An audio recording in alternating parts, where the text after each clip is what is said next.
morning and welcome to Saturday School. Sunday morning, it's Roger from Internet Business School here, bringing you hopefully some great training today on, we're going to be talking about spams and scams and how to spot them and how to protect yourself online. Okay, so quick question. Has anyone been a victim to an online scam? I won't say names. Yeah, we've got a few people who've been victim, and it's horrible. They can be small scams or very big ones, like one of our colleagues on. That is a big one. So it is horrible when it happens to you. So we're going to go through simple ways of spotting and protecting yourselves from spam and by default scams, because a lot of spam emails tend to be scams. So I'm going to try and avoid saying spam and scam next to each other, which is going to be really hard on this one. So there are quite a lot of different types of come on, slideshow, catch up with me. There we are, that's better.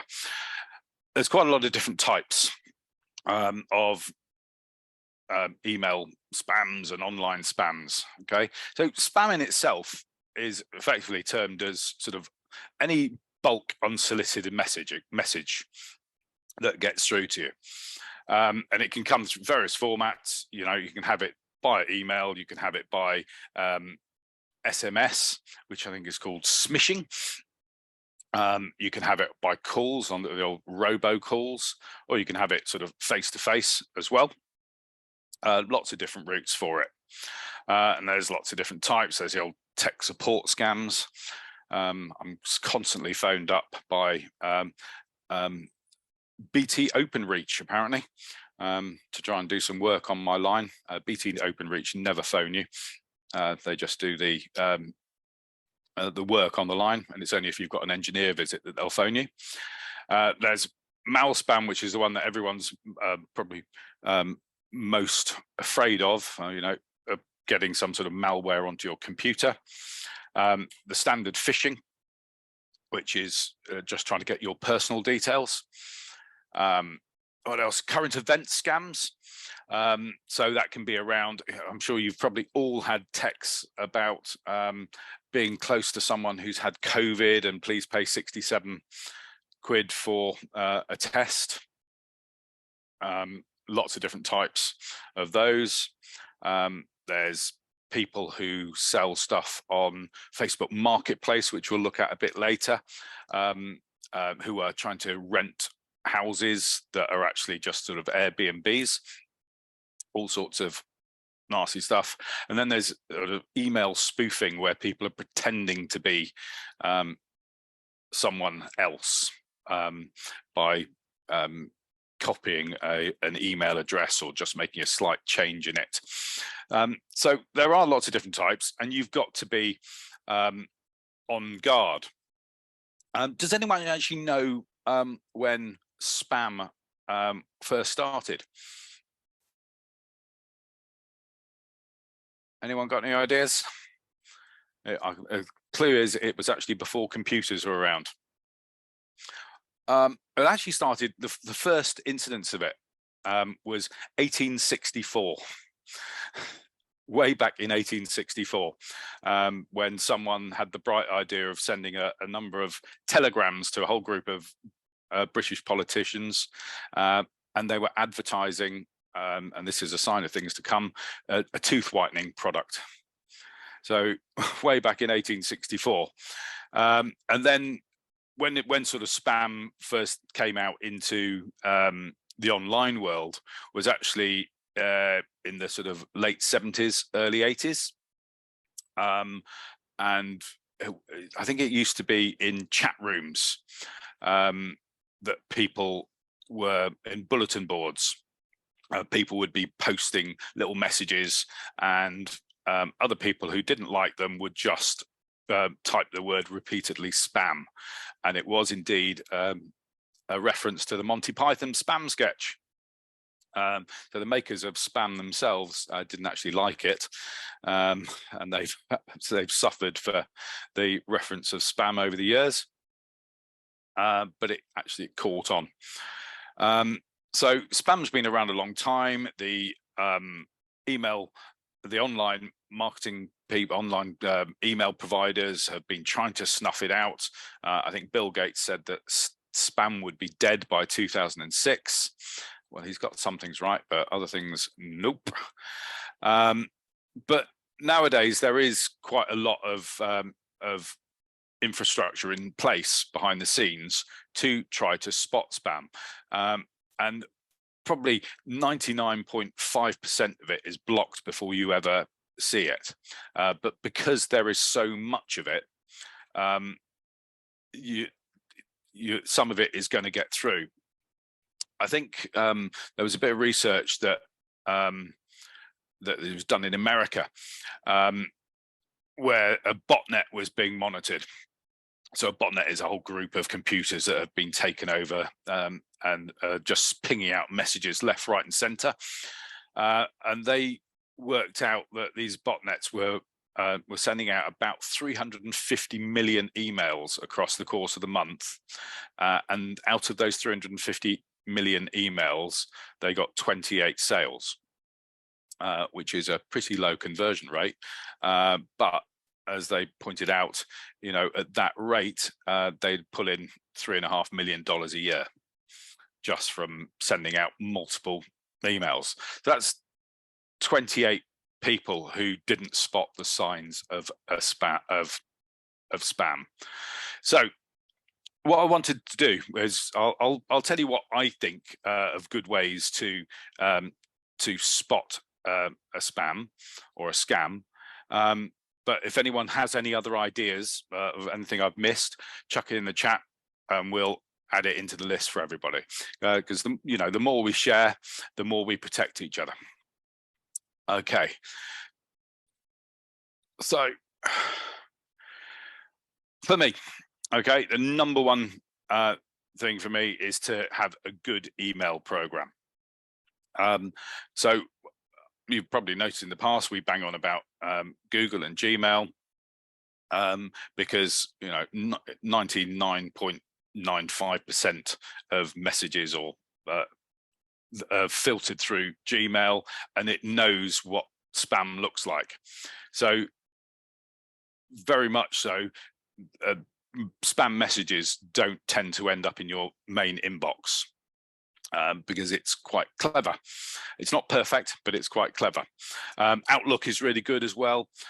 Some of the other email providers are either a bit more over the top and actually stop things that you might want to see. We have particular issues with email addresses like Yahoo, when people have bought from us and we send out sort of welcome emails or joining passwords. Quite often Yahoo email addresses, they just won't arrive, or they've gone somewhere very strange in your inbox. So, but we then sort of get together and fix that a lot of the times, but it can be really frustrating. So having a good email platform saves you a lot of bother. Also, then make sure you've got some sort of free antivirus at least. Paid antivirus if you're looking after business details, or you've got lots of other people using your computer that you can't trust whether they're clicking on links, this, that, and the other, or just because you want the peace of mind on it. Free, I've used the sort of free antivirus softwares. There's free Norton's, free Avast, and they're pretty good. They do a lot of the job that paid antivirus software would have done 10 or 15 years ago, but you just get it for free. And then I think the biggest thing for me, besides those two, is when you see emails coming in, just have a healthy dose of not skepticism, but just a process to make sure that that email is what it is, that it is who it says it's from, and it's not trying to do something malicious and capture information. I'm going to jump in a moment. We'll jump when I've done this slide. We'll jump out of here and just have a look at my spam inbox, and I'll show you some examples of what I mean on these. Okay, so basic checks will be to look at where the email is come from. So Gmail and Outlook are particularly useful. They'll show you the underneath email of where it's come from. So no reply at photokaromika.kiev isn't really a SiteGround email address.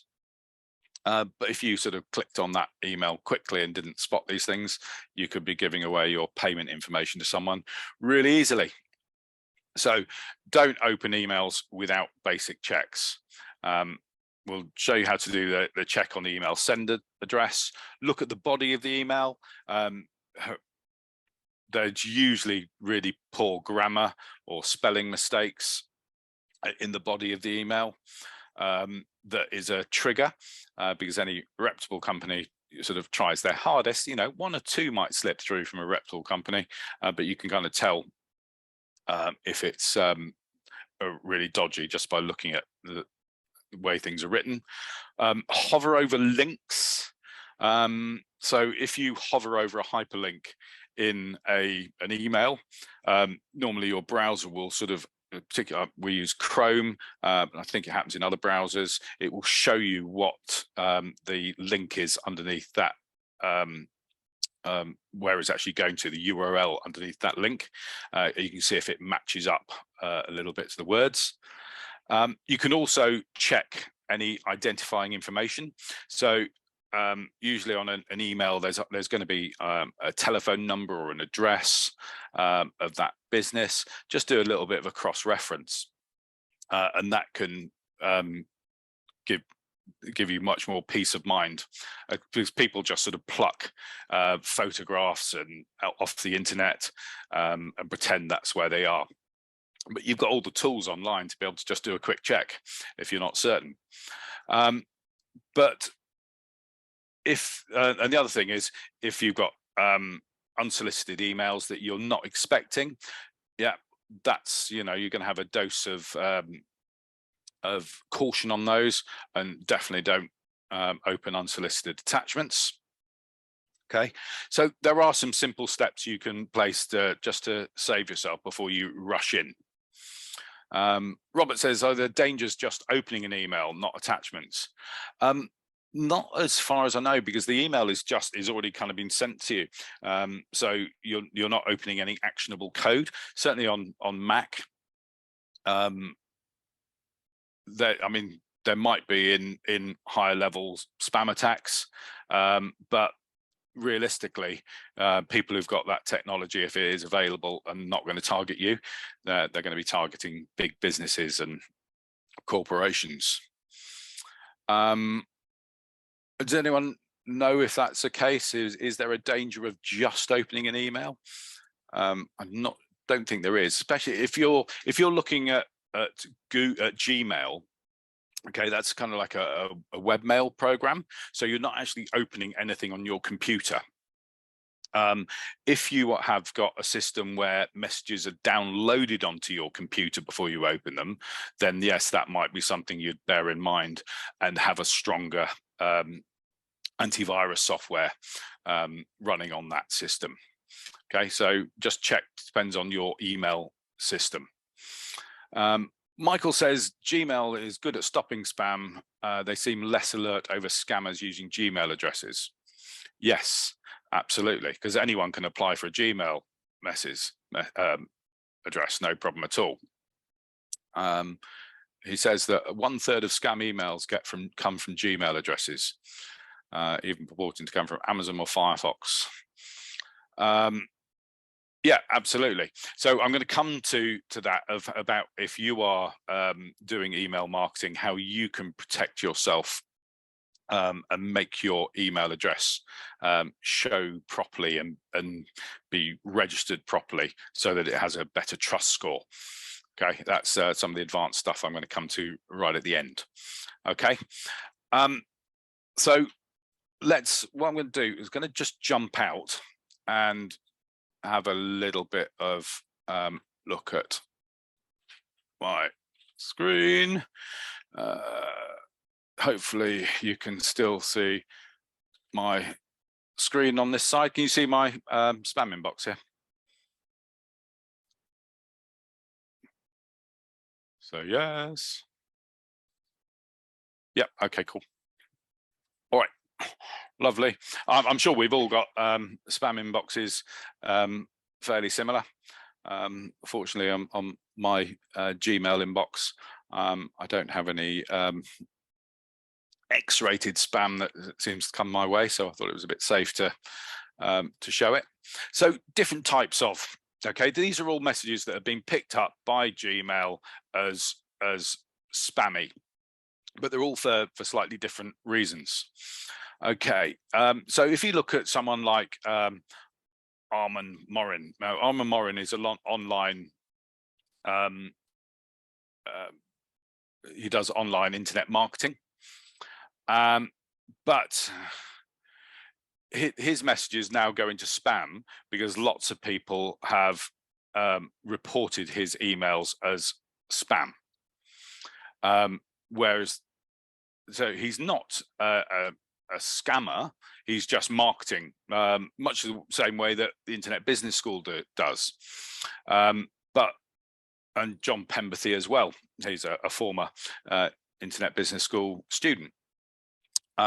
He does a lot of online marketing, is really good at stuff, but people have reported his emails as spam. So they literally, instead of saying they don't want to receive his emails, they've said it's unsolicited, okay, which is a bit unfair on poor old John. Any internet marketer, which I'll come to later as well, has an unsubscribe button on their email and their address and who it's sent to. Okay, so it's very easy just say, no, sorry, John, I don't want to see your messages. It's not spam. I might have signed up to get messages from you, but I don't want them anymore. So just unsubscribe. Okay, it's really simple. Sometimes I have reports from people who say I've unsubscribed from your list, but I'm still getting emails. What's going on? It's generally because they've got more than one email address registered with us. But we can then search through and try and pick out any other emails and remove them as well. I was talking about hovering over links. So I don't know whether you can see when I hover over the link for this video. Down at the foot of the screen, it brings up the URL, addclients.it. So you can see that from the message, it's coming from addclients.com. So it would look to think that this link is actually from this domain. The unsubscribe linked goes to addclients.activehosted. Okay, so he's using ActiveCampaign is his CRM system. I can tell from that. So you can see where it's going. And I'll show you, hopefully we'll pick up some other spam emails where there's dodgy stuff going underneath there. Okay, that's poor old John, and there's a few of those in there. Sean Allison is another one. We've got pending package. I've missed a package again. Okay, so first off, you know, I don't think anyone's going to particularly fall for this poor effort, but you can see that Gmail has said, right, there's no encryption on it. It's coming from sopris.net, which doesn't sound very good. You could look up sopris.net and see what it's about.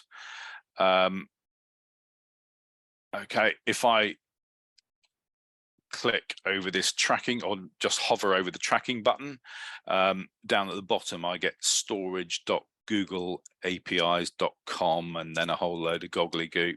That doesn't sound very strange. That sounds a bit odd. And if you click on the check here button, you get exactly the same link down at the bottom. And even when you put under the please unsubscribe, remember what I said about spelling mistakes, it's exactly the same link there.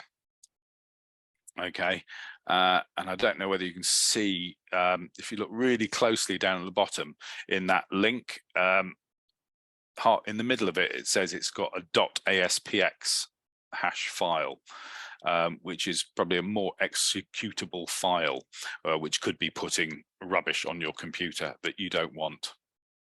Okay, so a simple check. This isn't a very good one. This isn't likely to fool anybody. There's no personal ID in it. It doesn't say hi Roger, or when it was delivered or the address. So not many people are going to get fooled by that one, but it has all the markers on it. Anything else? Here we've got online digital apprenticeships. I don't think that's going to be much. Just Eat. Again, Just Eat, that's showing up in spam because people have said it's spam rather than just unsubscribing from notifications. Okay, I've got another order pending. And then we've just got, again, a lot of marketing emails that have been dropped into spam because people have pressed the wrong buttons on them. Jane says I've got an overdue bill. WordPress projects. That doesn't sound very good. Was it Jane from AB Solutions with a double S, whoever that is. I imagine if we looked up, there would be an ABI Solutions with a single S, but not a double S. So yeah, and you've got an address there and a telephone number. You can just jump on Google Maps or just do a reverse search. Is that the correct address? Is that correct telephone number? Okay, just jump on another tab, look at ABI Solutions, do they exist there? Okay, so very simple things you can do just to check first. Okay, so what else was I going to do? I was done how to spot scam. Okay, so I'm going to show you one that also came through my wife Nikki sent to me this morning, and she came across an ad on Facebook Marketplace. Okay, for a company called So Only, and it looks a really good checkout. Okay, we've got a young granddaughter, might like to get a good toy, and wow, they've got a half price sale. And then it's a final day sale ending in 40 minutes now, and an extra special 50% off. Wow, that looks really good. So this looks like a nice sort of Shopify sales site. And it's counting down. Oh my God, there's only 190 odd pieces left. I better get in quick. 189. Oh, what's that? Okay. It's just clicking around to 256 again. Okay. And I can tell you, it keeps on doing that. Okay, all the way around. And there's lots of call to actions on here of hurry up, add now, refund, delivery, limitless. Lots of positives, lots of nice joy, and look, people are buying it like the Billy-O down here. Okay, it's got 28 reviews, all 5-star, fantastic. Okay, and then down at the bottom, it's got, you know, all the right sort of bits here. Well, there's a bit odd here about a bit missing about them subscribing to their newsletters. Okay. But it is a scam. Okay, so how do I know it's a scam? But the first thing I always do with these sites is I check them independently. Okay, and there is a really good site called scamdetector.com. Okay, where you can just pop in the email address or the URL and it checks it. Okay, and it comes back with this as a score out of 100, 1.5 out of 100. Okay, which is probably the lowest I've ever seen. So very definitely a scam, and it will tell you why there are issues with it. So the domain was only created on the 10th of November last year. It's got a high malware score, and it's got really bad reviews elsewhere. There's no address or telephone number on the site at all, so you can't contact them at all. So just, you know, if you just use this scam detector site, there are plenty of other ones around as well. You'll come up straight away with we'll see negative reviews from sites. Okay, if you go back to the actual site as well, down at the bottom you might look at the contact us page. So no address, no telephone number, just an email address. The about us is a bit all over the place. It looks like it's just been copied and pasted in from some other site. They've just copied over so only, and it's quite blatant. So yes, simple things. But having said that, about 2 years ago, I got caught on one of these Shopify scam sites. Well, I recommended it to someone else. Oh God, this is cheap, go for it. Never arrived, and it was about 50 odd quid. So it can happen to anyone. So I do check Facebook ads all the time now, and particularly Facebook Marketplace. It's a bit of a wild west out there at the minute. So it can happen to anybody.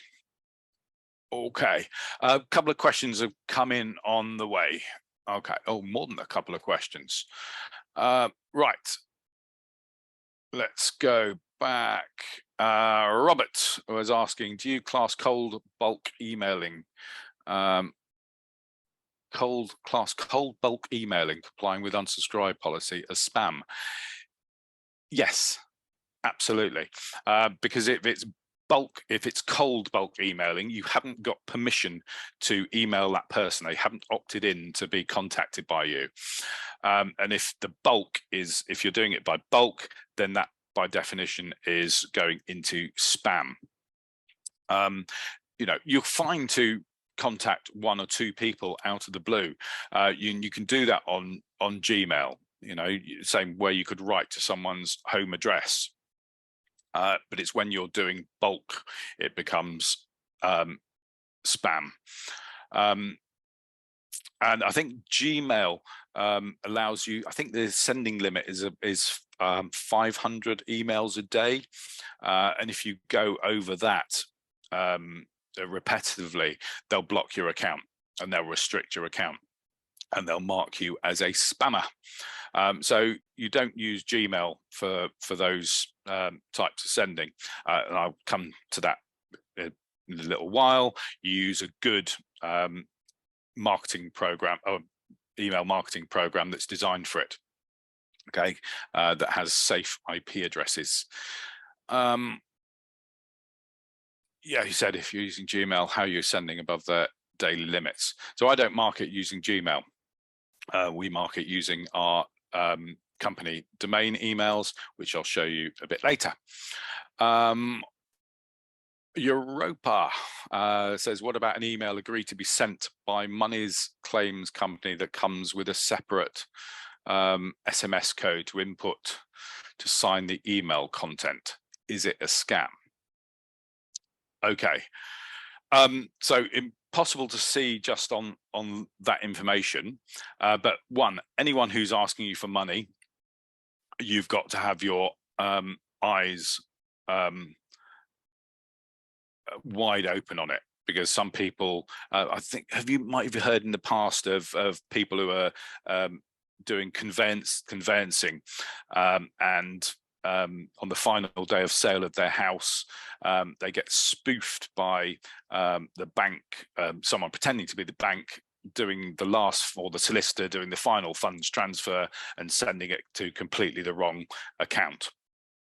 And there's your entire house purchase gone up the window. So you've got to be really careful with these.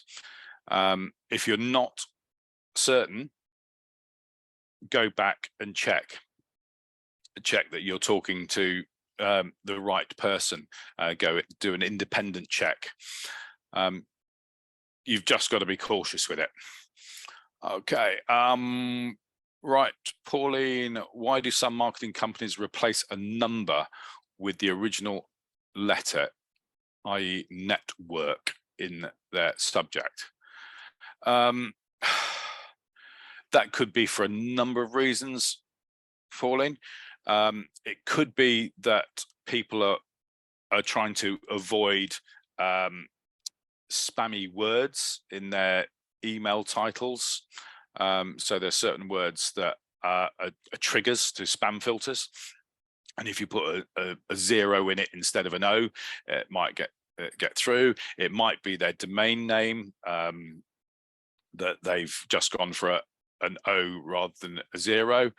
But yeah, you just got to be cautious. Use that spam detector site just to see if there's any dodginess about them. Billy has given me another one. Oh, you've received free scratch cards. Excellent. Yeah, no one sends you free scratch cards like that. No one sends you free money. It just doesn't happen. I'm very happy if you want to send me some free money, but it doesn't generally happen without any sort of other reason. Okay. No problem. Right.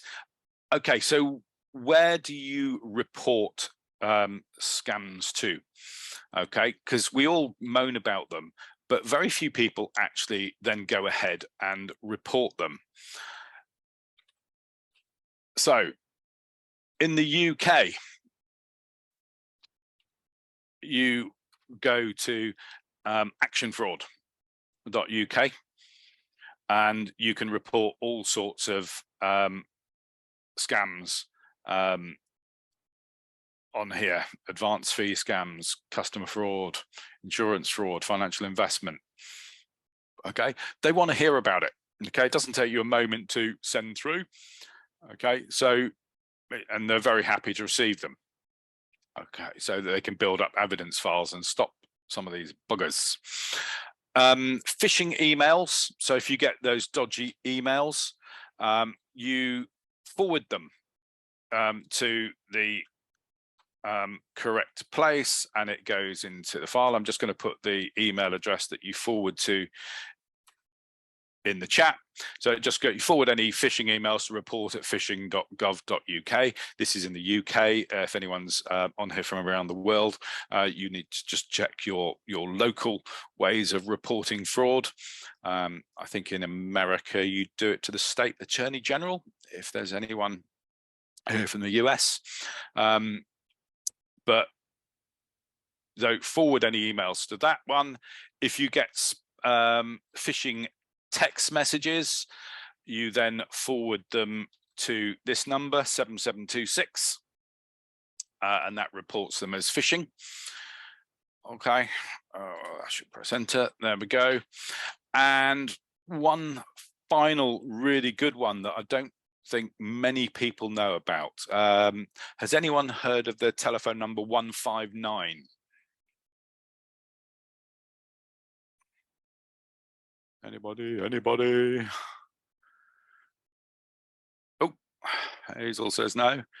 Yeah, 159 is a quite an important number for people to learn in the UK. Okay, it's a kind of new facility that's been put together by a group called StopScamUK.org, and it is based around the UK banks. So it covers 70% of the UK banks. If you're on the line with someone who you think is a scammer trying to defraud you out of money on the telephone or online, you disconnect the call to them, and then you dial 159, and you will go through priority to your bank to report it. Okay, the details are here. And that covers Barclays, Cooperative Bank, Lloyds, Nationwide, NatWest, Santander, Starling, and TSB at the moment. So if you've got any doubts, put the phone down, dial 159, and you get through to your bank, and they can investigate, put stops on anything. Okay, so great one to have. Definitely never go and buy Amazon gift cards or Google Pay cards for someone. If anyone ever asks you to go to your post office and buy gift cards and send them to them, that's a scam. Don't let anyone dial into your computer either. That's definitely a scam. That anyone that's cold called you anyway from Microsoft to tell you that you've got a million faults on your computer, and then you let them go through all the spiel and then tell them that you're on Mac. But yeah, just don't fall for it. Don't let anyone in. Okay, so you've got action fraud, you've got the SMS number to forward to, you've got the email address to send to, and the Stop Scam 159 for banks. Okay, so what a lot of content there. Right, what's next on my slideshow? Okay, while we're here, okay, before I go back to the slides, the next thing I was going to talk about is protecting you against spam. And one of the sites that we encourage people to use all the time is a site called haveibeenpawned.com. Okay, I hope people know about haveibeenpawned.com. Robert says yes, good. Okay, so Have I Been Pawned is a site that is free to use, and it collates all the information from data breaches around the world. Okay, so this is where information has been hacked, all the information that when people fill in these phishing emails, okay, and accidentally give away their username and their password and their location, all of those go onto lists, which are then sold to criminals, which means you get more sort of cold calling and more attempts to hack. If you've been a victim to one of those frauds, you've got to be extra careful, because then you're on the high priority list because you've fallen for it once, so they try and target you even more. So what we then check is whether your email address has been featured in one of those data breaches. So what I'd like you to do, okay, we'll just do this an example. Okay, pop to Have I Been Pawned? Des, no, it's not that spelling of pawned. Okay. So pop there, and pop in your email address, okay, and see what results come out. And then I'm going to launch a poll now as well to ask you what your results are on your email address. Okay, so if you can pop and do that and see what the shocking results are, and then I'll launch the slideshow again in a moment.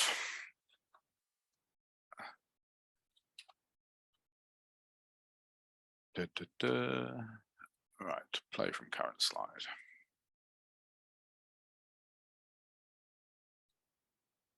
Okay, right, hopefully you've got my slides back on. Right, the highest I've got so far is 9 times. It's going to depend a little bit on how old your email address is and how much you operate online. So in general, most people have been involved in 1 or 2 data breaches. It's just a fact of life, especially if you've been online for some time and used the same email address for a long while. I used to have a BT Internet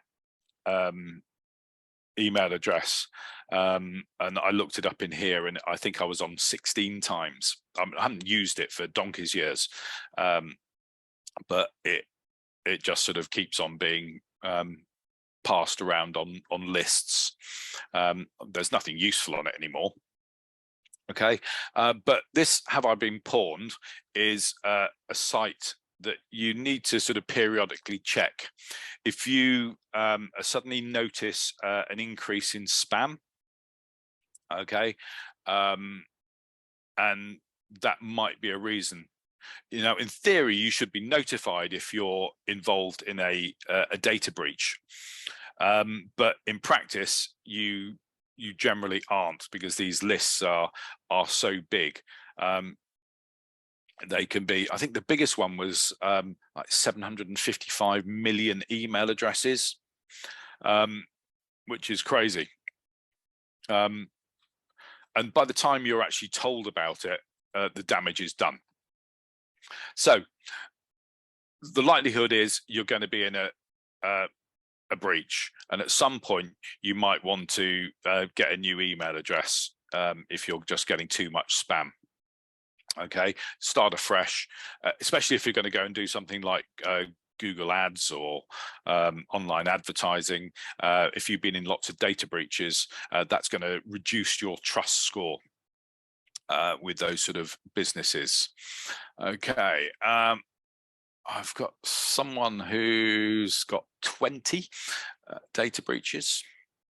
That's a great figure. 9s, 7s, yeah, 7 data breaches and 2 PACE. So yeah, everybody, I think there's only 2 people who haven't had a breach, which is good stuff. Okay, so let's just get rid of that poll. That's cool. No problem, I'll get rid of that one. Let me share that one. Okay, so yeah, regular checks on Have I Been Pawned. Okay, your email address is always going to be out there. People can get hold of it. The main thing is then having protection on your email accounts. Okay, so it goes back again to having a good email platform and using those sensible checks that we ran through there, having your antivirus installed and updated. Okay, and then using 2-factor authorization wherever you can. Okay, in previous Saturday schools, I've shown you about using 2-factor authorization for Google accounts. if you've got the option of two-factor authorization on any of your logins, use it. Okay, whether it is sending a text message to your phone so that you have to enter a 6-digit phone, no, 6-digit number that's text to you to prove that it's you, or sometimes it's WhatsApp, sometimes it's authenticator apps. But if the option is there, use it. It's your second line of defense, because if you've seen how many data breaches your potentially your email address or password has been in, it's a lot. Okay, and 2FA is going to protect you. Without that, there's nothing. Also, finally, use and I've talked about this before, a good password manager with strong, unique passwords. Okay, on these data breaches, there are whole sort of botnets out there whose job it is to test your email address and password that they've got from one data breach in thousands of other websites to see if they work. So don't reuse your passwords, that's for sure. Just create strong ones, unique ones, and you'll be with two-factor authorization, and you'll be safer than 99.9% of the rest of people. Okay. Whew. Right. I think that's the end of the protection side. What we're going to go on to next is how you can protect your websites and your marketing from either spam or looking spammy. Okay, and I've been doing this. I picked this subject this week because I've been steadily building a website for my wife Nikki, who's been in her spare time, not at work, who's been studying rapid transformational therapy for the last year and a half, and she's just qualified, and so we're sort of going through the process of launching a business. So I'm doing all the techie stuff behind the scenes. And one of the things on there is building a website. And websites need to have contact forms. And if you've got a website yourself with a contact form, you know how much spam can come through from those contact forms. Does anyone suffer from that on their sites? I know I do. Does anyone get a lot of contact form spam?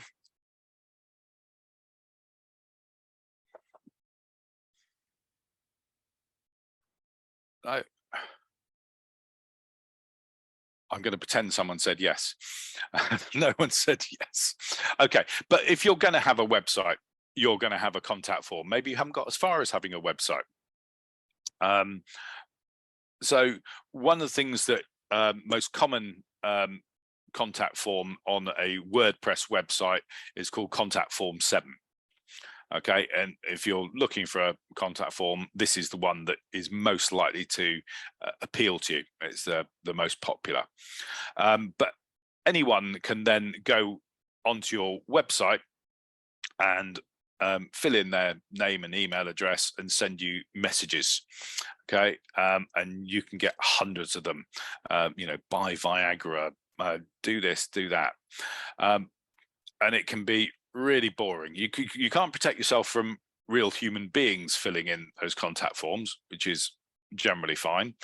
But you do have some outsourcers whose job it is just to contact you and say, do you want any SEO work? They just go through lots and lots of contact forms, copying and pasting the same stuff. But in contact form, you can set up a system called reCAPTCHA, which is a Google system. Has anyone heard of reCAPTCHA? You would have seen it if you're filling in some other people's contact forms. So sometimes it's just a way of proving that you're a human. And there's lots of different styles for it. You know, whether it's doing a maths quiz or what the 6 pictures, which ones have got a ladder in it. I find those really hard, or those horrible codes that are sort of shaded out. Type in these letters and numbers, or what does this word say? I've no idea what that word says. I can't read it. There's lots of really boring ones. Okay, so Google have a reCAPTCHA, a new version called v33, which just sort of sits in the background of the form and can kind of tell whether you're likely to be a real person or a bot. So it's nice and simple, and doesn't need too much mucking around. Okay, so it's actually surprisingly really simple to do. Okay, so if anyone is setting up a website and is going to have a contact form, I can show you really quickly how to do it. Okay, you need a Google account, and you just go to Google reCAPTCHA.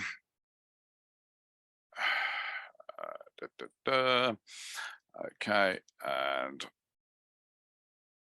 drop in there. I'm going to make sure I'm in the right account. That's an Internet Business School account. Just while I log into this account, I'm just going to move that page onto out of your site. Okay,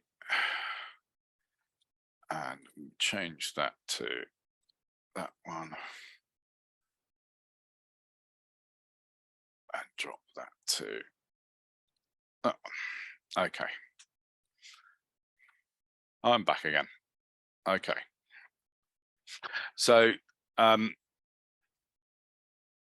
this is my sort of personal reCAPTCHA that I've set up for Nicky's website, weightOffMyMind.co.uk, and it's quite easy. Okay, if I was going to create a new reCAPTCHA, okay, I'd just give it a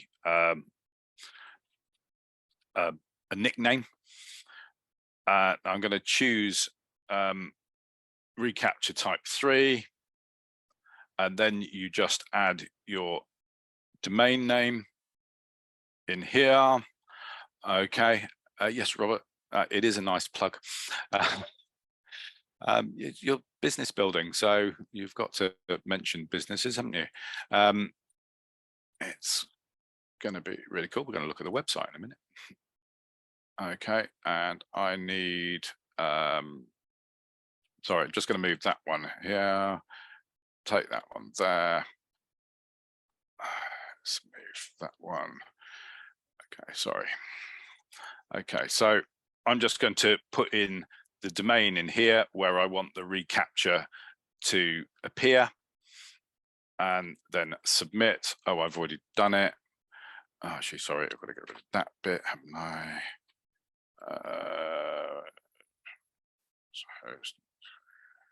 Okay. Okay, all right, figured out how to do it. Get rid of the top, and then I would have a site key and a secret key. Okay,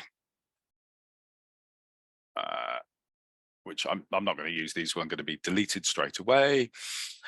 Okay, and in my website, so I'm just going to move that screen across there, and here is my website, the WordPress manager, and here is my contact form, the settings. Okay, and there is a bit here that says integration. Okay, this allows you to integrate your contract form with various other sites. So you can do Senditblue, which is a useful free one to have. You can do Stripe, and then down the bottom here, there is reCAPTCHA.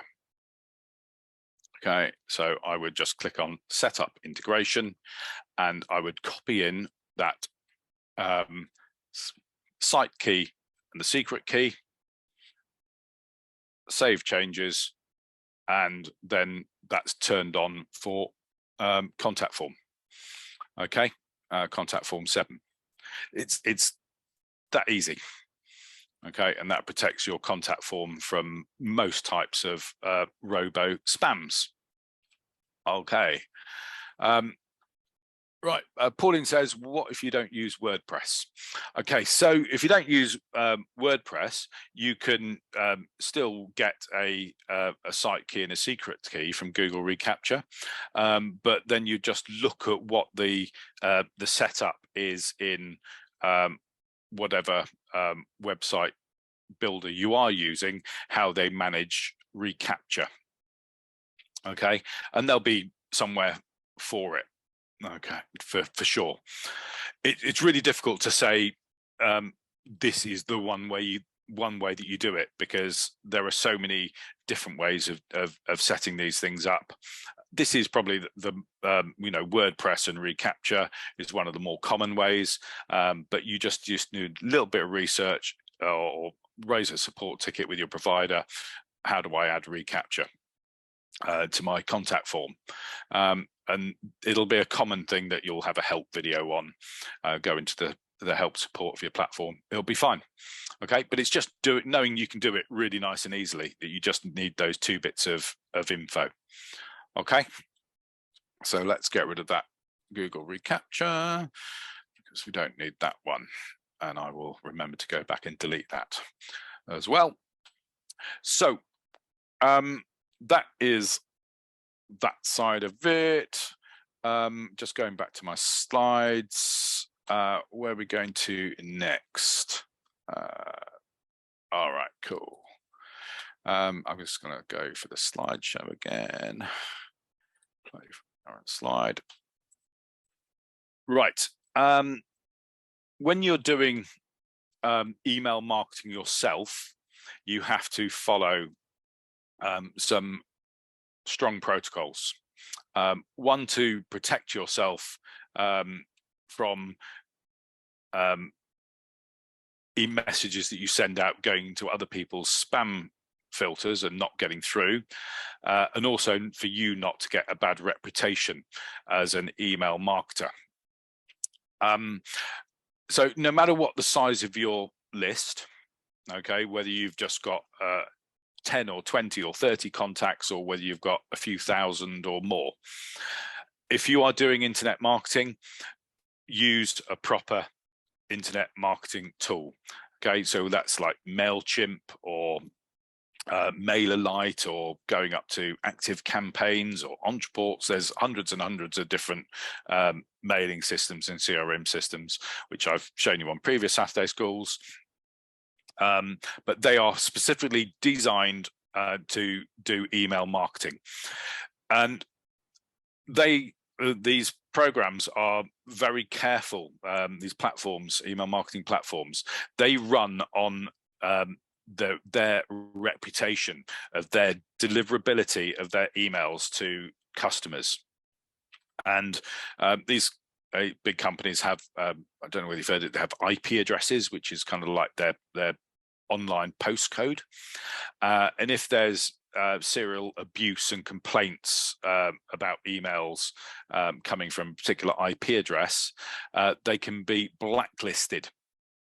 Okay, so knowing that these big companies who are running internet marketing for you and mailings protect their reputation by stopping you from sending rubbish emails, and if you abuse their trust, they will kick you off the site and they'll completely block you from all email marketing. I've lost count of the number of people I've heard who've had their MailChimp accounts shut down out the blue. And if you get your account shut down, it's going to cost you money, or you're going to lose data.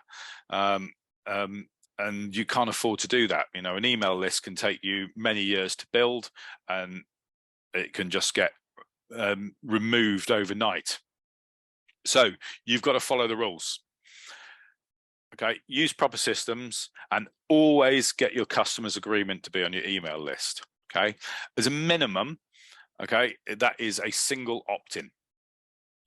that is so a single opt-in you've probably all seen. It's attend a webinar, and there's when you're signing up for the webinar, there'll be a little tick box that says I agree to receive messages from this company. Okay, you're never going to send people third-party messages. They're only agreeing to get messages from you, and that's that little tick box is the single opt-in. There is a double opt-in, which is the gold standard. Double opt-ins require you to, someone to say, I want to join your list, and then they are sent a separate email by your CRM system saying, hey, yeah, please just confirm, click on this link to confirm you want to join this list. Okay, that is a double opt-in. And that can be really useful for a quality list, but it also means that your list grows really slowly. So you've got to kind of make a bit of this choice between single opt-ins and double opt-ins. There is also a third way you can get onto people's lists, and that's by legitimate interest. So if you've bought from a particular website or a supplier, they do have a legitimate interest to send you further information. Okay, but again, it's a little, you'll get less quality contacts on your email list by doing that. We kind of use the middle ground, the Internet Business School, having a single opt-in, and it seems to be a good balance for us. Okay, but it's also okay. So once someone is on your list, okay, or I should say at this point, you're never going to buy a list from anyone. Okay, ignore all emails that come through saying I can put you in touch with 500 or 1,000 people who went to the business show, or 30,000 people that like this. Okay, they will be spammy, terrible lists, and they're also very dangerous, which I'll explain in a little while. So when people get onto your list, just set up your autoresponder to send someone a welcome email. Say, hi, welcome to my list. This is what you can do. It's the nice thing to do, isn't it? Someone walks into your business, say hi to them. Okay, just send them some nice soft stuff about your business to tell them where they can go next or to buy.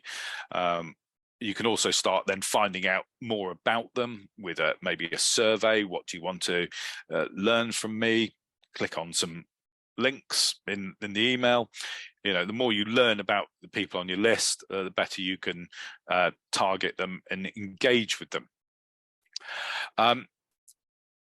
Third, you also, fourth there, regularly clean your list as you go along. So this is a super important one that a lot of people don't do. By cleaning your list, there are various services out there who will check all the email addresses on your marketing list to make sure that they are valid. Okay, they're spelt right. You can check whether they are disposable email addresses or whether the email account is full. It'll also check whether it is someone is a spammer or a complainer as well. There's lots of different things that can be checked, and you'll be surprised how many people sign up for one of our webinars and make a typo in their email address. So normally that would go onto our mailing list, and there's no point having an email address on our mailing list which doesn't work because it's got a spelling mistake in it.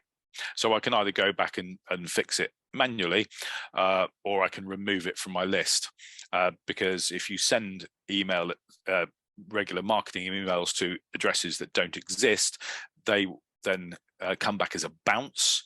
And if you have lots of bounces on your a high bounce rate on your mailing list, that can affect your trust score with your mailing provider.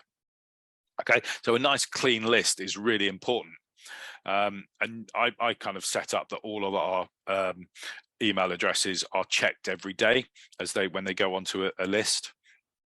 Any new addresses, and then periodically every sort of 3 or 4 months I will check the whole list again, because people's email addresses degrade over time. People stop using them, and there is one thing you have to be really careful about, and that is called spam traps.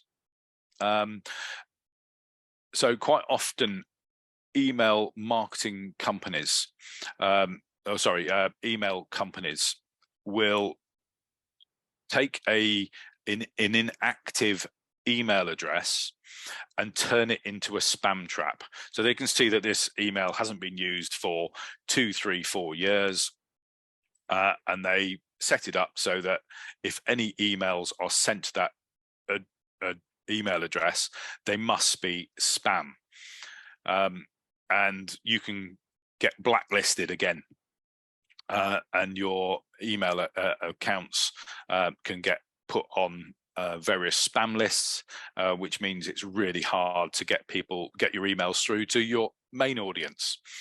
Okay, so really important to keep your lists clean. I use an app called Mailfloss.io, but other systems are available. It does cost. I probably spend about $150 a year cleaning our list, but it's money well spent if you're doing bigger internet marketing. Okay, so nice clean list. Oh, I just tried to scroll down a slide, which is not going to work. Periodically remove people who don't engage with your emails. Your whole point of having a list is to engage with people, to have conversations with them, to get them to open your emails and to buy stuff and be your champion, be your brand champion. And if they're not opening your emails and not engaging with you over the course of 6 months to a year, then you could choose to remove them from your list. There's no point sending them emails. They're the people who are more, if they're not engaging with you, they're the ones that over time are more likely to become spam traps. So it's in good interest to get rid of them. Robert asked, do email cleaners spot spam traps? Yeah, so things like Mailfloss and all, they'll spot the dangerous spam traps as well, and just remove them, or ask you to remove them, to agree to remove them. Okay, so they are really useful to do. So there's other systems out there other than Mailfloss. Just have a quick Google on email list cleaning. Okay, if you are sending through these proper marketing platforms, they'll pretty much insist that you have an opt-out button appearing on your screen. It will on the emails. It will be automatic, but you've got to have it there, otherwise your emails become really spammy. Yeah, golden rules I've said about learning more about your contacts. Definitely use email automations, which I've gone through in previous Saturday schools, just to sort of follow up or to engage people all the time automatically, and make sure, definitely make sure that you have a consistent voice in your emails. Okay, you can develop that over time. There's no point trying to be, if you're doing email marketing, you are who you are. Okay, and people will engage with that voice and the tone of your messages. So just be consistent. Okay, it's sometimes really easy to see if companies, if their emails are being written by 3 or 4 different people with lots of different styles. So you just have that one style and stick to it. Tweak it every now and again, try different things, but that's if people are on your list engaging with you, then stay with that style. Definitely, say, encourage engagement. So that can be surveys, that can be asking for reviews, asking for feedback. Getting people talking to you is really good, and also reward them by sending out special offers. Spam complaints, these last two bits are really important. On email marketing, you are limited to a spam complaint of less than 0.1%. So that means you send out 1,000 emails. If one person marks your email as spam, you've hit your 0.1%. Okay, so if 2, 3, 4 people, 10 people on an email say, I didn't agree to be contacted by you, that can get you into trouble. Okay, so beware of that. And that's about having a good, clean email list. And I said about monitoring your bounce rate. All these stats you can get from your email marketing program. Okay. Moving on. I apologize for this. These slides are quite bulky because I didn't have time to make infographics and make everything look really pretty. So I apologize for that because I only got notification that I needed to do this presentation on Wednesday afternoon. So I had to come up with a subject and a presentation in 2 days flat. So it's a little bit reading out stuff, so I apologize for that. When you're starting out with email marketing, you really have to warm up your IP address. By that, I mean, if you're moving an email list onto a new email marketing platform, you start by sending out a few messages a day to your most engaged people, because and then the next day you double that number, the next day you double that number. And that way it builds up the trust that you're not just coming in and sending 350 million emails of rubbish to people. Okay, and you would get blacklisted. Email marketing, definitely avoid any blacklisted words in your title, because that will just go straight to scam. You know, it's really hard if you're trying to promote something like Bitcoin, or you're going straight to spam if you're not careful, or other drugs which might enhance your performance. You're going to spam. You might not know what the blacklisted words are, but email, you know, these email marketing sites or they don't like get rich quick schemes. So you know, anything to do with sort of MLMs or make a millionaire with a press of a button, they're not going to like. Definitely when you're crafting emails, spell check everything, grammar check everything, because that will increase your spam score, which I'll show you about in a moment. Occasionally bits and pieces get through. We have some eagle-eyed people on our list who do tell us if we make a grammar mistake or a spelling mistake. Keep us honest, thank you very much. They're not intentional. But do double check everything. Your email needs to have consistent font size with minimum bolds and italics. There's actually only about 5 system fonts that will actually go on every device. It's like Open Sans and but I can't remember the list of the whole five of them. Tahoma, I think, is one. So you're better off sticking to one of those default system fonts for your emails. Otherwise, your deliverability will drop massively.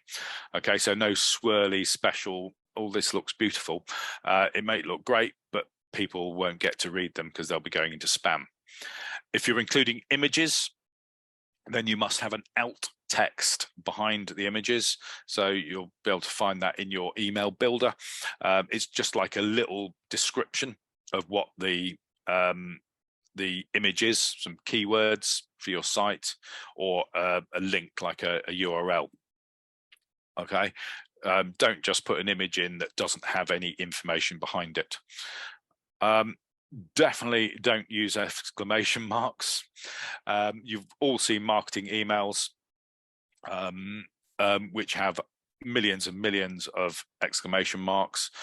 It's very easy to get carried away when you've got something fantastic to say. And I know some of our emails in the past have had lots of exclamation marks, and I've been trying to work on reducing them. You know, don't put 2 in when 1 will do, because it's spammy behavior, and it puts up your spam score. Robert, yes, apostrophe police, definitely. Apostrophes. I use Grammarly Free on when we're doing on everything on the computer, which just sort of pops up anything I get wrong, which is great. Hyperlinks, absolutely. Gosh, we all occasionally send oops emails because we've gone too quick, or we haven't checked the link, and we're really embarrassed when it happens, because you can see the second one up from the bottom there is always send yourself a test email. Nothing is ever that important to send out an email to your entire list without checking it first.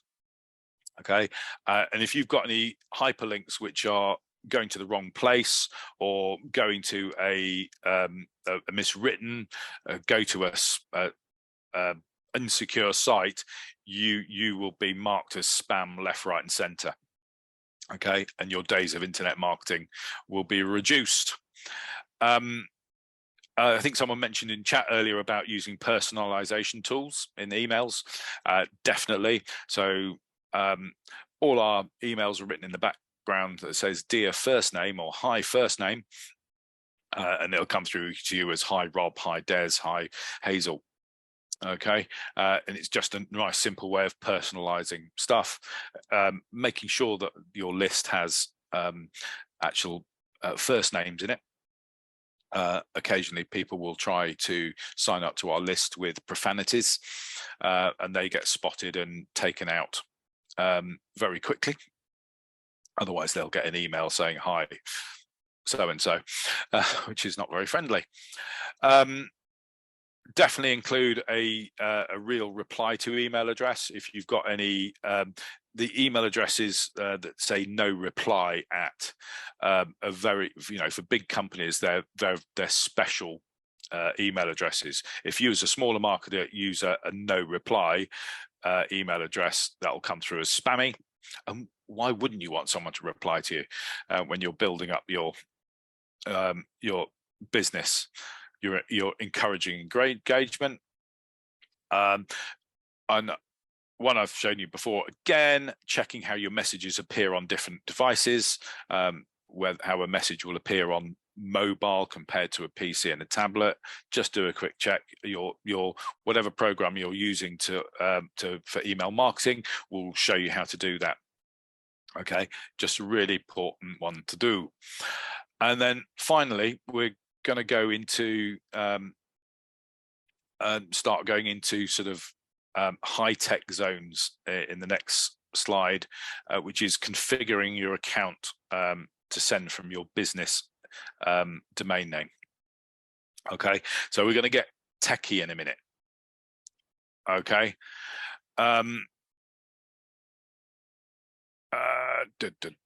Rob, I'll answer your question in the next slides, hopefully.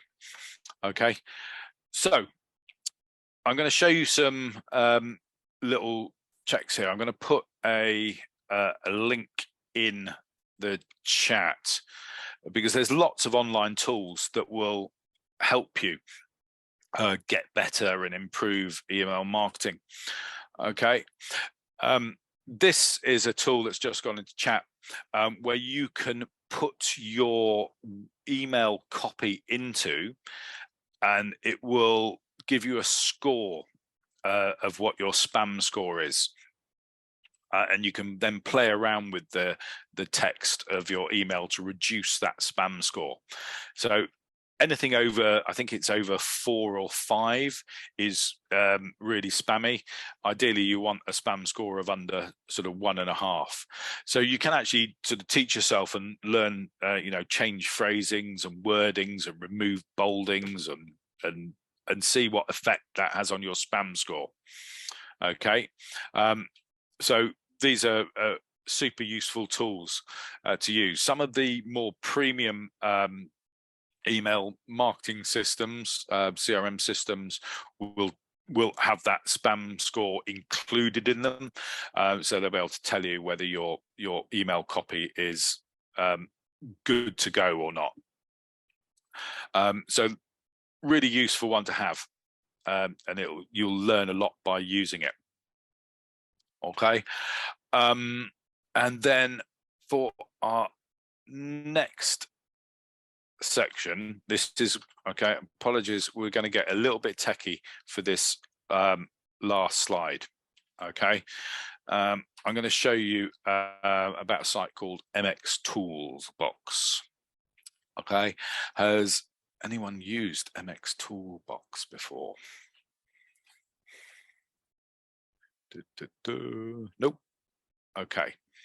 Yeah. Okay. So what we're going to do is we're going to go into the more advanced zone to explain about how to build the trust in your website domain and your email, you're sending email. Okay, so that the people you're sending to have more reassurance that you're not a spammer.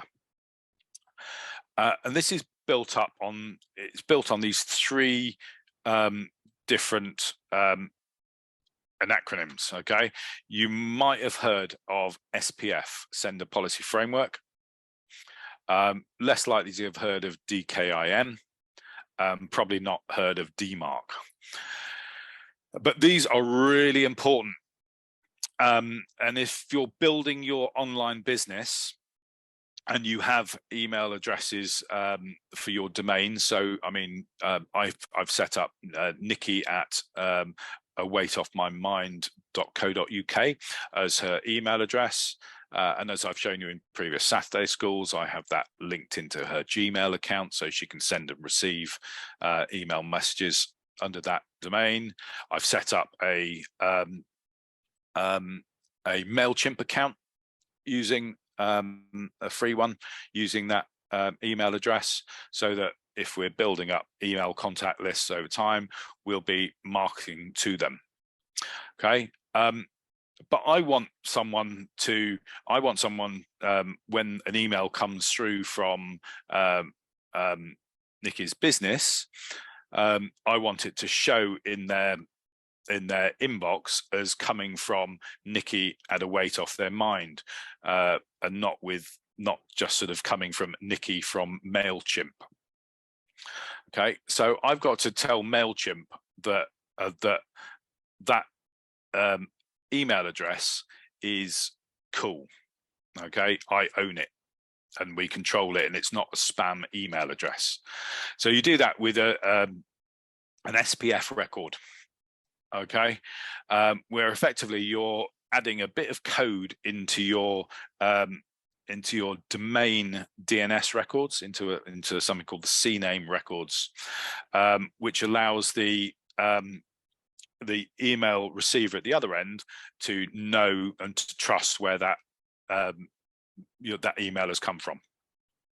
Okay, there's another setup you do with DKIM, which creates a two-part signature on your emails.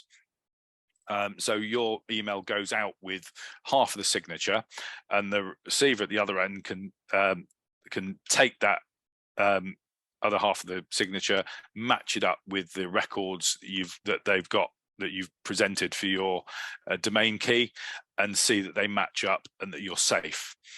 Okay, the setup for that is I can't show you that one because it depends. It depends on your setup, where you send your emails through, where you've got your email domain. Okay, so it is something that you can look into yourself, or get a developer or an outsourcer to do it for you. Okay, but as long as you're searching sort of how to set up DKIM on your email address, then you'll go down those sort of simple routes. And then finally, once you've got those two in place, you those get matched up together and form this DMARC, which is the kind of like the gold standard. Okay, this is, again, we're getting a little bit more techie, but if you've got this is something that you would get your outsourcer to do if you're not confident on it. Okay, so those three things are they're really important to do as you grow as an email marketer. Okay, and they will stop you sending spam or being accused of spending spam, and give more trust to your customers. Okay, so what I'm going to do is I'm going to jump out of that in the moment, because I'm going to hopefully show you one element of that with the SPF. Okay, so this is my WordPress admin side for the website, and this is my MailChimp account for A Way Top on Mind. And in the down the left-hand side of your MailChimp, there's a bit that says domains, and when you open it up, you're effectively telling MailChimp that you own this domain. So we're going to verify this domain. Okay, I've left this section just for you guys on Saturday School, so I hope it's going to work, because it's kind of something you only do once. So we're going to see if it works. Let's just restart the authentication. So first off, it's going to ask me who my email provider is. Okay, so I've got my domain name through Fasthosts. Okay, so and that's where the email address that we're using for the business is through the cPanel, the control panel for that. So I'm just going to choose other from that one. Okay, and then it asks me to go to my domain provider's website and go to my DNS records. Okay, so let's see if we can do that for you, because right, so my domain name for this one is in Fasthosts. So just on my other screen, I am logging into Fasthosts. Just be a moment.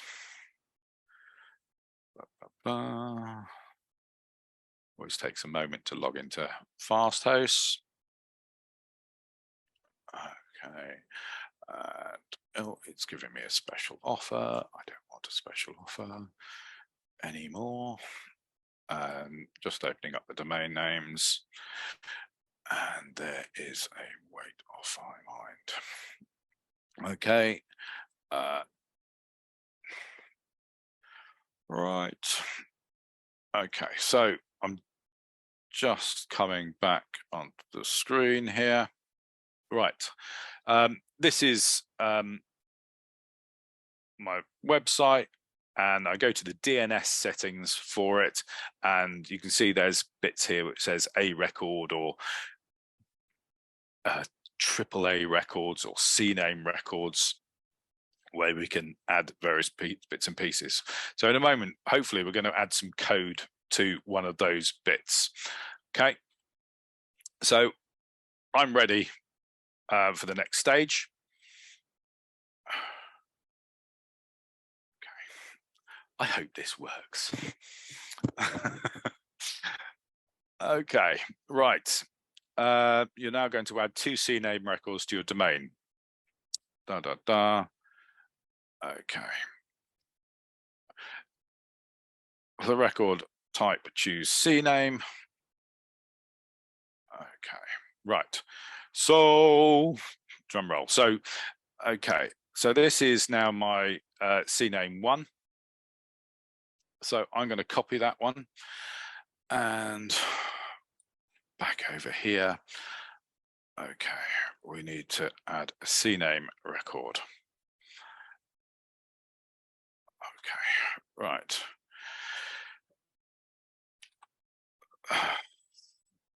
Okay, that's the first one. And copy the name, so paste it into your record's name, a host theme, host name, a host record. Copy the value into the B1 below it. So I'll copy that one in. And we save that one. Go on, work. Okay, advanced DNS. So that's going to take a couple of hours to propagate for the DNS records to go. So I've got that first one in there. Okay, now repeat those steps and copy and paste for CNAME 2. Okay, so copy that one. And we're going to add another CNAME record. Drop that one in there. And copy that one and drop that in there, save. Okay. Right, so I've now got 2 CNAME records, okay, in my domain, which are going to then help, let's get rid of those bits, MailChimp connect with my domain and know that it is safe, okay. And then we check the status. It can take up to 48 hours. So if I check that status now, they haven't been validated yet. Go and make a cup of coffee, but that will work. It will come back and it will be nice and safe and done. Okay, so that's the simple way to sort of connect your SPF record into your email provider, so it knows it's now safe, and that's going to make any emails I send out of MailChimp safer and less spammy. Okay. There was one other link, just if you're using MailChimp. Now, MailChimp is one of the most popular starter sites, and there are other ways of connecting it to a WordPress website via an API link as well. So it's more to sort of bring across and move contact details and purchase details between the two. Okay, so you can actually add a plugin. I can't remember what I found. It's not a bespoke one. Oh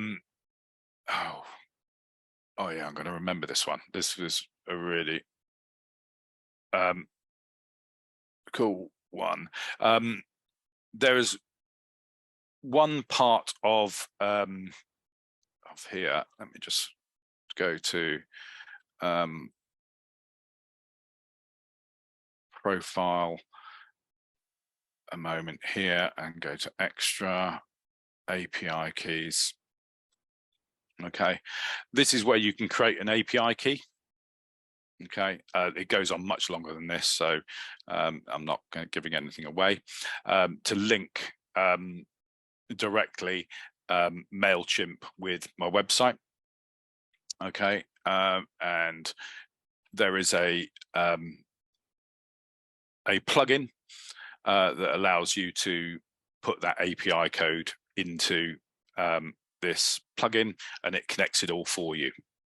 Okay, there's other bits where you can put in header code as well into your website, and if you try and do that yourself, it's a bit of a nightmare because it says put it into your theme editor, which is then working with HTML, which you really don't want to do. So you just install a plugin, something like Code Snippets, and then just this is really useful if you've got Google Pixels and things like that as well, or Facebook Pixels, and just put some code into the header part of your websites. Okay, that's just code snippets. Okay, so look, those bits there with SPF, DKIM, and DMARC are pro stuff. Okay, but it's really important that you kind of know that they're there, because you can do all the simple stuff, but as you grow, you need to be a bit more professional. Okay, so we've learned not to buy from Savonly. Right, I've run out of steam. So do we have any more questions? Okay, have we got any more questions? Look, I got as far as making you a question slide. Phew. So I've got a few that have come in here. Right. Billy, Roger, do you have any advice on what attractive email address name should we create for internet business marketing, especially if sending emails to hundreds of clients? Realistically, it's keywords, but it's also not having something too long. It's depending on what your branding is. I think also, you want an email address that matches your domain name, so you can do that through the control panel. Create emails as many as you like through your cPanel, as long as you have cPanel access with your hosting. That's dead easy. But then it's what you have at the beginning. So news at, or we use news at Internet Business School. .com when we're sending out messages. For Nikki's website for her rapid transformational therapy, booking soon to be taken at discounted rates. We've got set up a Gmail for that as well, so that I've got access to all the Gmail tools. But we were playing around with domain emails, and we kind of looked at, okay, so the website address is aweightOffMyMind.co.uk. So there's lots of things you could put before that. So we can have that's aweightOffMyMind.co.uk, or take a weight off my mind, or relieve a weight off my mind. There's lots of things you can play around with. But you've got to have some, you can play around with email addresses and be creative and be friendly, rather than hello. Well, hello at is quite good for some, or ask me anything at. You can just have a play. Billy asks also, what is spoofing? Okay, so spoofing is kind of when people are sending you spam emails that appear to come from some other email address. You might have come across emails where people are, the sender is like PayPal1.com, and someone's registered a domain under that name, and you kind of go too quickly and don't spot it. So you've got to be, remember where I said in Gmail, you just go and have a look at where the email address had come from, and look at it a bit more carefully to see if it matches up. Okay. And you also said, do we need those SPF and DMARC, etc.? If you're doing more advanced marketing, the sooner you have them in place, the better. Start with the SPF, and then the DKIM, and once you've got those, look at the DMARC. Okay, I put that bit about MX Tools in, didn't I? I didn't show you that. It's really important to know about MX Tools as you go a bit more advanced. There it is. Sorry, I'm just getting the link from my slide.